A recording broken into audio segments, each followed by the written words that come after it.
Welcome to Beyond Beauty, the Professional Beauty Association's podcast, where we take a deeper look into the minds and hearts of amazing professionals who make up the professional beauty industry. I am your host, Leslie Perry, and today we're taking a different turn with the podcast, and I'm so excited to have our very own PBA's Government Affairs Director, Myra Reddy. We're going to dig into government affairs because sometimes it's complicated, confusing, frustrating. We don't all understand it. And so Myra's here today to tell us a little bit about what is government affairs and what are we working on. So Myra, I'm so excited. Thank you for spending some time with us today. I'm excited. Thank you for hosting and putting together this podcast. I think it's amazing. There's always room for more discussion. Always. So government affairs, a lot of people wonder, like, why the heck do we have government affairs? What is government affairs? Do you need government affairs? And, every organization, some major companies, depending on their size, every different career field, all incorporates government affairs, government relations, some type of government advocacy.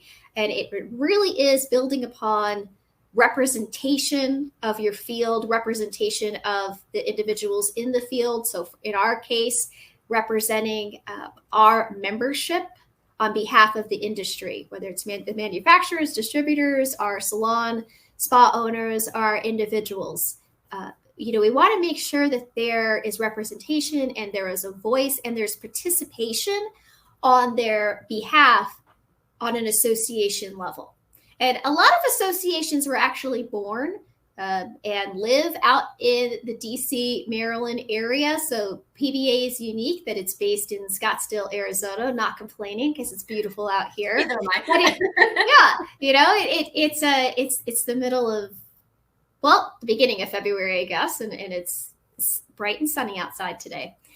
So no complaints on where we're located, but some people think, well, why are you guys out there and how are you created? And it's always amazing that some people don't know that PBA has been around for over 100 years. It's just morphed and changed and gained different parts of the segment of the industry to represent. And it's where we are today. It's been a long trek to get here. And we're so excited to be one of the only national associations with this type of membership and advocacy efforts. That's pretty exciting. So we want to make sure at the state level, when any changes are going on regarding policy or rules or laws, that we're tracking that, we're looking at that, and we're looking how that would impact our membership. And then at the federal level, we remain steadfast in our efforts to work on our FICA tax tip legislation. And so we have to have some type of footprint. We have to leave our mark. Are we this big giant conglomerate with a massive PAC and it's just this huge footprint in DC? No. But do they know who we are now? Do they know about the professional beauty industry? Do they have data and statistics and stories? Have they met business owners? Yes. So it takes time and it's a process. And if individuals out there listening have ever come with us, either at the state level to testify at a hearing or participated by sending in a letter if you've gotten a phone to action alert, or come out with us all the way out to DC. And for a lobby day, you'll know the kind of excitement and the energy and just this spark that happens when you're able to sit down and talk to someone about something that you love, about your business, about what you do in your professional career. And it's a huge education and almost marketing campaign is one way you can look at it, Leslie, because you're telling individuals, the majority of which have absolutely no idea what you do, no idea that you're licensed, no idea what goes into owning a salon or the regulations put in place for manufacturing or distributing a product. So they're like sponges, right? You need to educate them. And then, you need to sell them on whatever it is we're working on. Are we opposing a piece of legislation, the reasons why, how it would impact that state? Or are we supporting a piece of legislation? Again, the reasons why and how it would impact, the beauty industry as a whole.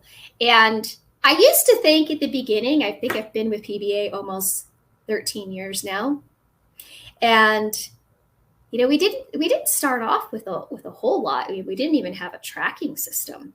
Now we have a tracking system. Now we have ways to reach our advocates. I mean, we're in the hundreds of thousands of advocates that participate every year in campaigns. We're able to pull it together, really wonderful representation at the state level and at the federal level for our industry to come out and speak and be involved. A lot of our members now play major roles, especially in DC, by attending fundraising events, getting in to meet with their own elected officials and bringing this topic of the FICA tip tax to their attention. And one of the big questions, Leslie, I think we continuously get is, what's taking so long? What's taking so long on FICA? And for those who may need just a quick reminder of what is FICA, what have we been fighting for, and then we can get into why is it taking so long? Thank you. Yes, thank you for helping me back up there. So the FICA tip tax. So right now, restaurants have this, and I'm embarrassed to say this, but the credits existed for 30 years. It was enacted in 1993. Almost 31 years now. But solid 30 years, this has been in place. And how it works is, you and I go out to lunch, we order our food, we get our bill, we're paying the bill, and then you're going to leave some sort of gratuity, right? 20, 25%, 30%, whatever the going rate is right now for gratuity. And the restaurant pays their employee and pays out the tip wage as well. But just like anyone that receives a tip wage, that was really an experience between you being the client and your server. Same way it works in a salon, right? You have a service provided, you get your hair done, you're feeling beautiful, it looks great, you pay for the service, you tip your stylist. The salon owner didn't tip the stylist, you tipped the stylist. So it was a transaction between you and the stylist for that tip. But the salon owner is responsible for the swipe card fees that go with that and for the taxes on that tip, even though it is not something they paid out in their payroll, nor do they get to keep any of it. That tip goes directly to the stylist, 100%. So in the restaurants, they get a dollar for dollar credit back on the taxes paid just on the tip, not their whole payroll, just on the tip. For some locations, this could be $3,000, $5,000 a year taxes spent on tips. For larger locations, especially if you think of the restaurant industry, this could be six figures. That translates to some of our salons that are very large or have multiple locations, or like a one-stop shop staycation, where you can get everything you could possibly think of in this type of salon. You have to imagine what they're paying in FICA taxes, or think of spas and hotels, what they're paying on FICA taxes, on tipped income. So our legislation is merely saying, hey, can we get some parity here? Can there be some fairness within our own U.S. tax code? There shouldn't be winners and losers. The tax code is meant to benefit across the board equally. And right now, this credit is only accessible to restaurants because there has to be a food component, which the salons don't qualify. They're not registered or licensed as a food establishment. So we're saying, hey, open this up to the second highest tipped industry in the US, which is the beauty industry. It's us. So we're looking for tax parity, tax fairness, something to be expanded and opened up which is fair to our industry as well. And we've been working on this legislation, as many of our longer PBA members will remember, for quite some time. And it's completely set up. We have both House Bill 45, Senate Bill 45. We have our sponsors. It's bipartisan. We have co-sponsors. In fact, on the Senate side, the bill's been drawn up in amendment form, so it is ready to tag on to any appropriate vehicle that would happen to cross paths and we can hitch a ride onto and pass in Congress. I mean, right now we are looking at tax legislation. But people wonder, like, well, what are you doing? Why is it taking so long? We've done it all. It's very textbook. I wish if there was a checklist on how to do this, is it bipartisan? Yes. Have we had fundraisers? Yes. Do we do lobby days? Yes. Have we mailed in letters? Have we done phone calls? Have we had personal meetings? Have we had op-eds placed in local newspapers? Have we had op-eds placed nationally? Do we have any press coverage?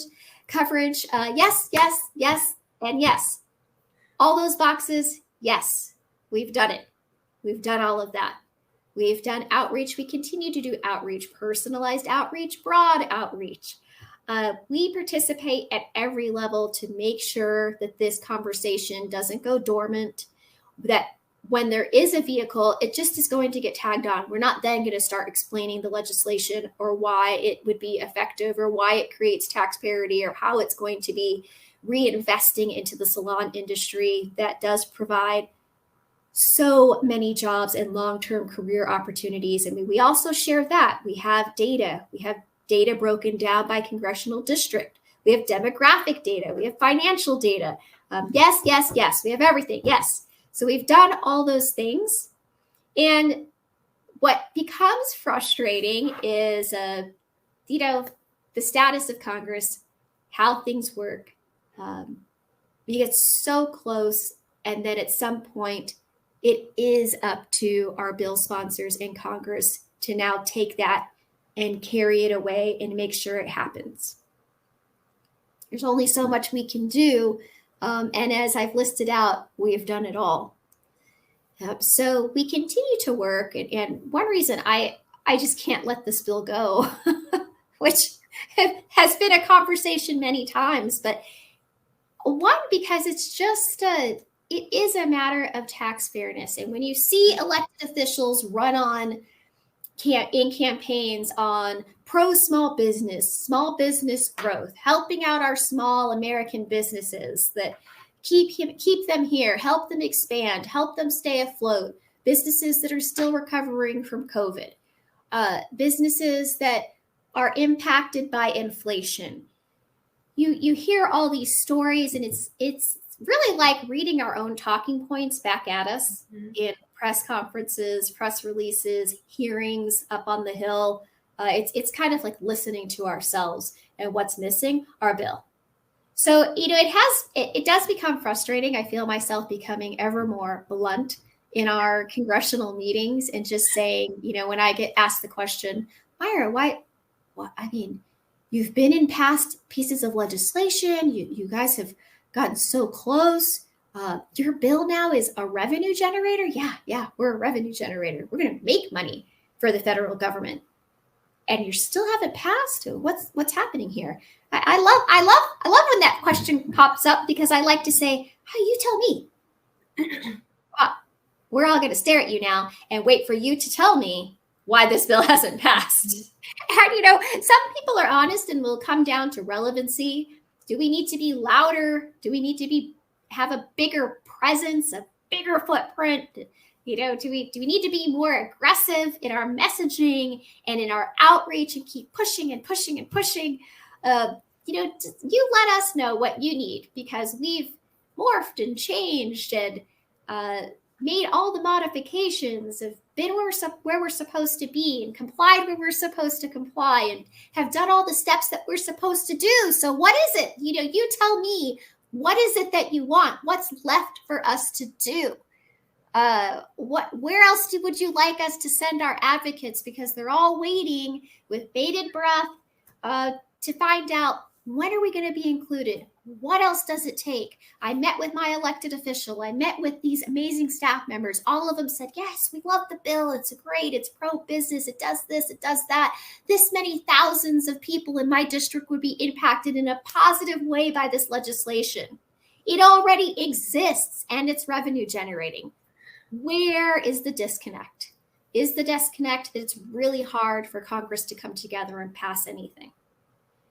Is the disconnect that things happen in the environment and in our culture and overseas that do take more precedent and are more relevant and top of mind.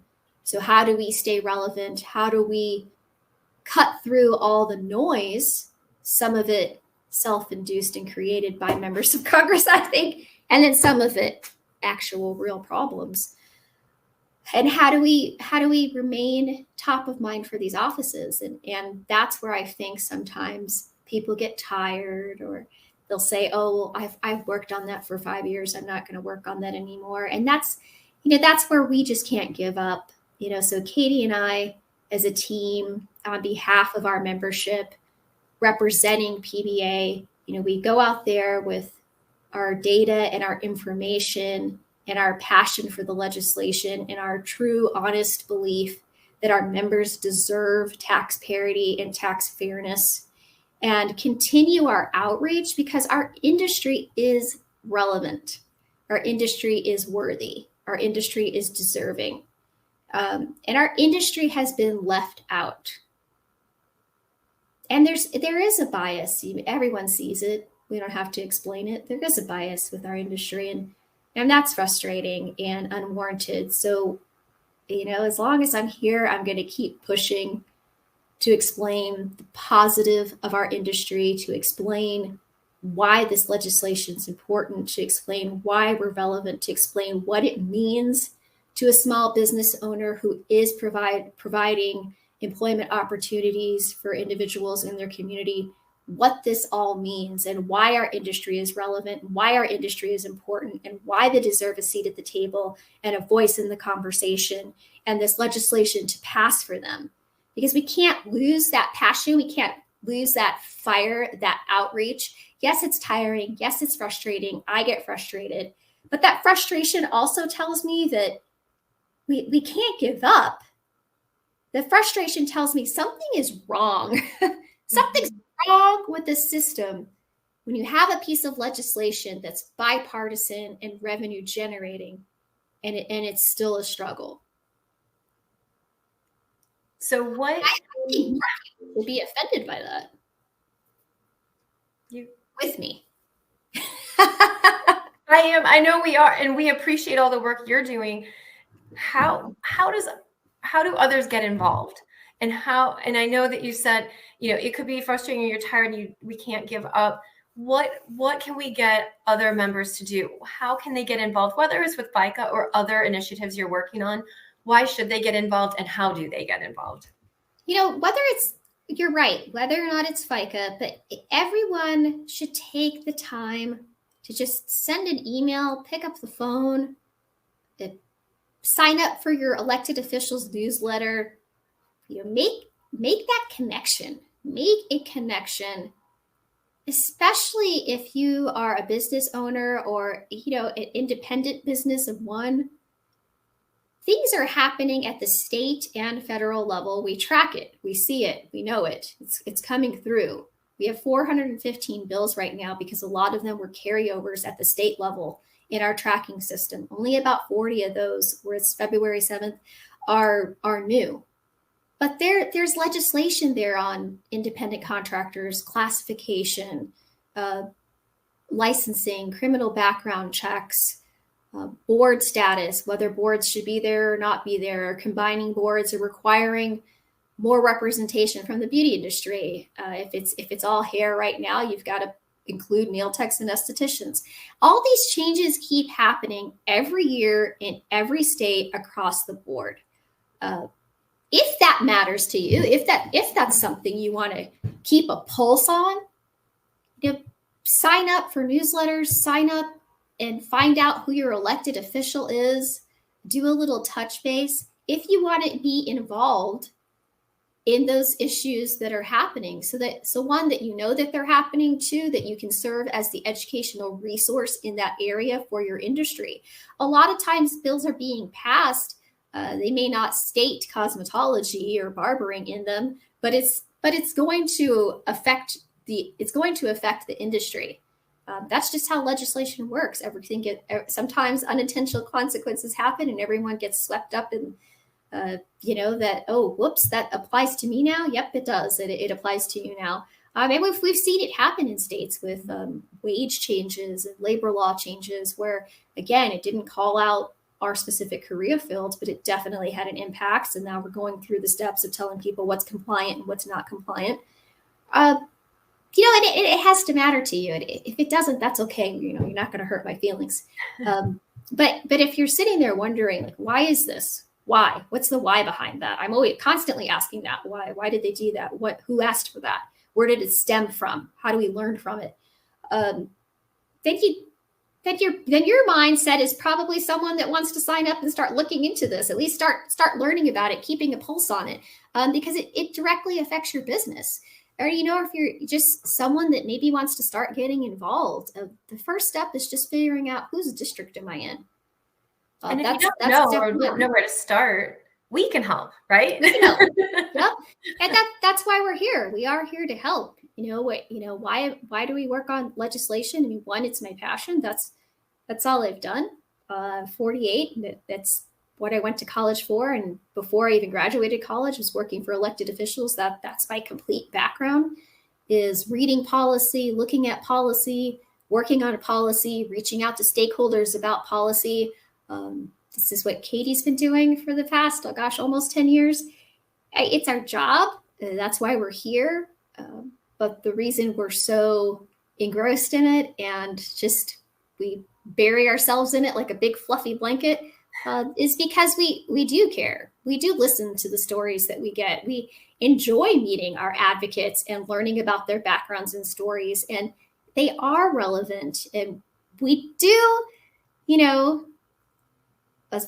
don't want to say choice words, right? We do strongly care about what happens to the industry and how this industry is represented, and making sure that elected officials at the state and federal level see us not only as a resource, but we are all talented, educated, dedicated, passionate individuals that care about the beauty industry, that care about our jobs, that care about how we impact others. And it has these are footprints. You make footprints with your clients every day.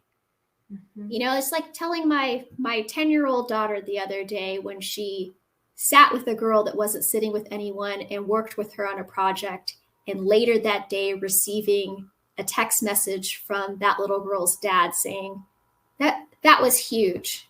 That was huge that your daughter stepped in and did that, because my daughter's new. She didn't know anyone. And I told Sophia, I said, sometimes you don't know anyone's looking. Sometimes you don't know what's going on in that person's life. And you just made their whole weekend by that small act of just doing what you do. And a lot of times the beauty industry is that small act. You may have volunteered to do something. You may have said something just at the right time. You may have contributed a story or information when policy was coming together. And you may have thought, oh, that took an hour of my day, but it had this prolonged impact of giving people that don't know about the industry a small glimpse into what you do every day. And it is impactful because you never know who you're going to meet. You never know who you're going to talk to. You never know who's going to resonate or be like, think of listening to your story and just think, oh my gosh, I can completely relate to that. Or me too. Me too. That happened to me too. Or, oh my gosh, I heard about that too. What do you think about that? You never know what spark or conversation or light bulb can turn on. And I think we just forget too how much our everyday work is the result or is structured by policy and rules and regulations. Mm-hmm. That it's okay to like them or dislike them, and it's okay to tell your elected official why. It's okay to do that. You have that right to do that, just like you have that right to vote. It's okay to write a letter and say, I love this and don't like this, or I really need help with this, or this never makes sense to us because this is the beauty industry and this is how we're structured. So this just doesn't make sense or it doesn't fit, but here's the solution and here's a better way. You think we could work on that? It's okay to do all that. You're not stepping out of line or you're out of place. It's okay to tell your elected officials what you need. Just like it's okay to call me up and say, we really need someone to work on this. Yeah, that's why I'm here.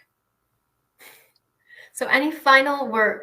I mean, what I take away from this is do some research, do some homework, get involved, whether it's FICA or other things that we're working on. There are over 400 bills we're tracking across the states in the US right now. So chances are there's something that could potentially impact you no matter which state you are in and working.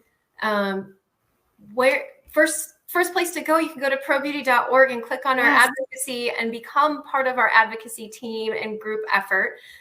Any other thoughts for members, beauty professionals, everyone in our industry that we love so much? Yes, you hit the nail on the head right there. Step one, PBA is your home for the beauty industry profession. Just like I work at PBA and I follow everything that we're doing. For government affairs, I joined those organizations to keep my pulse on what things are changing, especially for lobbying, compliance, and things like that, because that affects what I do here for PBA. Same for the beauty industry. You do have a home. You do belong. There is a place for you, and it's right here. It's right here. With whatever your interests are, there's something here at PBA that is going to meet you where you need to be, or provide your information of where you might want to be going. So your first stop should be with us. Sign up for text alerts, sign up for the newsletter. I mean, there's little things you can do, like go ahead, dip a toe in, feel it, test it out, figure out what else you could be doing in your beauty industry. Give yourself access to the heads up on things that are going on. If you're curious what's going on with your state, email me, Myra@probeauty.org. Very simple. I can print you out a report on bills that have been introduced in your state. You can take a little glimpse at it and look at it yourself. Any way that you want to be involved. And one thing, Leslie and I talked about before we started this recording is it doesn't feel like work. I like reading bills. I know that might be, here's the nerd coming out of me. I like statistics. I like reading it. I like looking at data. I like having conversations. I like pushing the envelope. I like advocating for the industry. I like doing those things. So it doesn't feel like work to me. I like representing PBA. I believe in our membership. I believe in the legislation we're working on. So it's coming naturally to me, just like being a stylist or a business owner is naturally part of who you are, but people don't know about it. So one of the easiest things to do, another first step, is just talk about what you do. Meet your elected official, just say, this is what I do. This is how I got here. That's it, step one. And then when a legislation crosses their desk and they're thinking, who could I ask about this? Oh yeah, Leslie came to me and told me about her entire background with professional knowledge on estheticians, background on salon ownership, background on education, background on members. Leslie would be a great person to call. Hey, call Leslie up, ask her what she thinks of this bill. Be a resource if you want to. Again, if you want to. It shouldn't feel like a chore, shouldn't feel like an assignment. It should be, what else can I do as part of life, because it's happening all around you. Policy, regulation, discussion, relationships, information, it's happening all around you. If it's of interest, take that step and get involved. You don't have to do it by yourself. Join PBA, reach out to me, reach out to Katie. We are here to help you. We like to help you get involved with your elected officials at the state and federal level. And then we'd like to keep you as an advocate and include you when we're looking for op-eds or testimony, or to come out for a lobby day at the state and federal level, and for it to testify at hearings. We can give the foundation and the information and the data, but without your story, it's not going to mean a whole lot. So we can work on this together, but we would need you to join. Awesome. That's it. Thank you. That's a really good glimpse and a deep dive. Not quite a deep dive. We could go deeper. But that's a good start. Yeah. So what is government affairs and advocacy, and what are we doing, and why is it taking so long? But just appreciate all that you do and all that Katie does for us on behalf of us, the entire professional beauty industry. Thank you. And like thank you for letting us be a part of it. Please just check us out, Yep. probeauty.org, for all more information. That's it for now, but we will talk to you soon. Thanks so much. Great. Thank you. Take Bye. care, everybody.